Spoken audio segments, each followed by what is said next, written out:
A lot of times a good video is not really about a big production. It's just some silly little question that comes up. And here at the shop at Charlie's, we get them just like anybody else. And the one that was bugging Charlie and I today was around swan rails. So maybe you've heard of the swan rails, the swan rail. This one here is an actual swan rail. You can see, I hope you can see the swan over here. So the swan was from a guy named Doug Swan. So Doug created the company called ARMS or ARMS. It's called an Atlantic Research Marketing Support Supply. Something, but it's ARMS. And Doug created a number of things. I didn't know Doug. We probably have a lot in common. A lot of people say he was a bit of a jerk, but he created the clamps that go on Picatinny rails, or so he says that comes up. And here at the shop at Charlie's Arms, it's called an Atlantic Research Marketing Support Supply. Something, but it's ARMS. And Doug created a number of things. I didn't know Doug. We probably have a lot in common. A lot of people say he was a bit of a jerk, but he created the clamps that go on Picatinny rails, or so he says. But the swan rails are ubiquitous at the time of putting together the Mk12.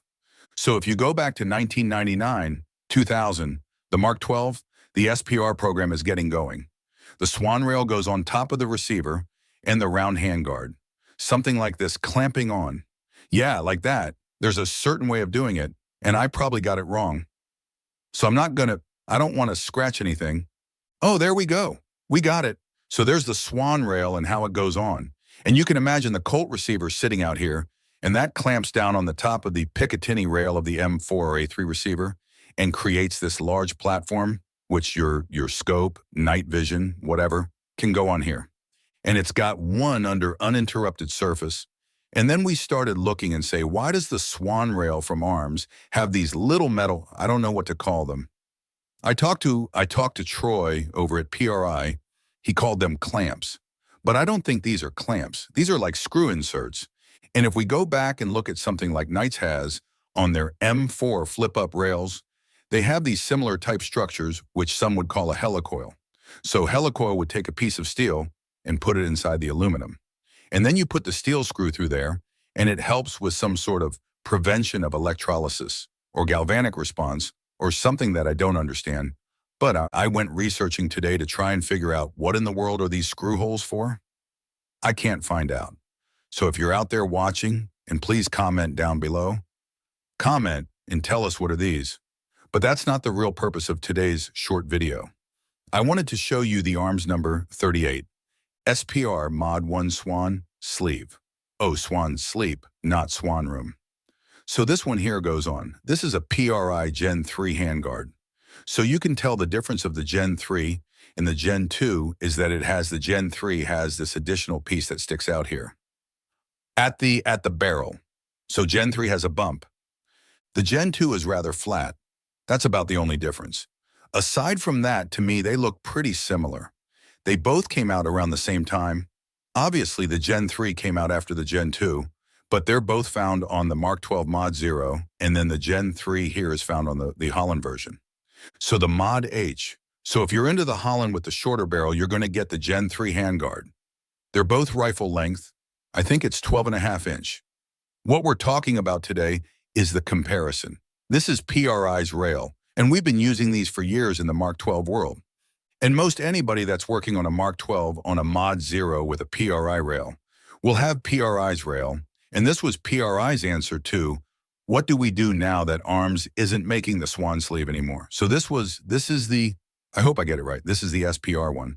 So it's basically it is the 38 Mod 1 replacement. That's done by PRI. Aside from that, they both are very similar. If you look at the size, they're both sitting here about the same size. They both have a place at the end at the back where they take on the number 40 flip-up rear sight goes right underneath there. They both clamp onto the receiver. They both have a bunch of holes. Now, PRI is probably smart. They said, we don't need all those holes. They got the holes, but they don't have the steel reinforcements. They do have numbers other than that. They're split Picatinny rails. You could see this one has the number on it. Okay, I don't know if we can get that into the Mr. Producer, if we can get that in there. SPR-001 is the rail, and that goes on the PRI. Gen 3 for the Mod 0. Aside from that, these are darn similar. Put them on top of each other. 38 and the SPR-001 cutouts are all in the right place. Now notice the 38 just has a straight cutout, and the SPR one comes out a little further and gives you a little bit of a curve, and that goes right up to the edge of the handguard here. And these both, you would attach them with a screw, 2 screws right there, here, and here. So that screw would go there. So it would go on top of this rail, the PRI one, and fit. Probably a little bit nicer at the front end. Now this is the standard front end of the, I'm just going to call them Swan rails, but this is PRI's rail, and you can also get the ones that are cut out here for a PEC. He could slide your laser night vision illuminator on there. Although what's crazy is I see most people putting the PEC over on the side here. So, but the purpose is to use that. And then with the Mod 0, the barrel will come out and you'll have the flip up front sight. But showing you today, these are both very similar. PRI has come out with a number 38 in talking to Tony. He said, yeah, it's going to be a little bit more expensive because it's going to have all the clamps. And I said, Tony, what are you talking about? A clamp? He said, all that stuff that ARMS puts on there, but they both have 3 bolt-throughs that hold it together. They both slide on the front in a similar fashion. I do not have the PRI number 38. I'm going to assume it looks pretty similar. If you're lucky enough to find the ARMS number 38, we do have a few.